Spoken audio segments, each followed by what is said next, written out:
Hello అందరికీ welcome to అనగనగా అమ్మాయి యూట్యూబ్ ఛానల్. ఈరోజు డే 14 ఆఫ్ 100 డే సిరీస్. రీసెంట్గా మేము మా నాన్నమ్మ వాళ్ళ ఊరికి వెళ్ళాము.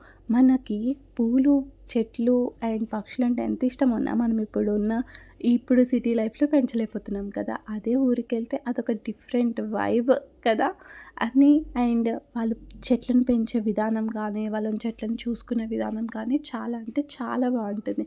మన మీద ప్రేమని వాటి మీద చూపిస్తూ వాటి నుంచి వాళ్ళు పువ్వులు, పళ్ళు రిటర్న్ గిఫ్ట్‌గా తీసుకుంటారు కదా.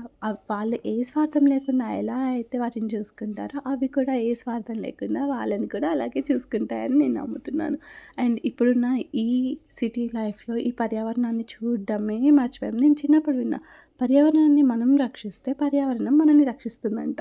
ఇప్పుడు ఈ వైబ్ చూస్తుంటే నాకది చెప్పాలనిపించింది. అండ్ మా డ్యాడీకి చిన్నప్పటి నుంచి చెట్లన్నా, పూలన్నా అండ్ చెట్లను పెంచడం అంటే చాలా ఇష్టం. కానీ ఇక్కడ మనం సిటీలో సిటీ లైఫ్‌లో అసల ప్లేసే ఉండదు కదా. అదే మా నాన్నమ్మ వాళ్ళ ఇంట్లో చూడండి, ఎన్ని పూలు, ఎన్ని రోజ్ ఫ్లవర్స్ పూసాయో.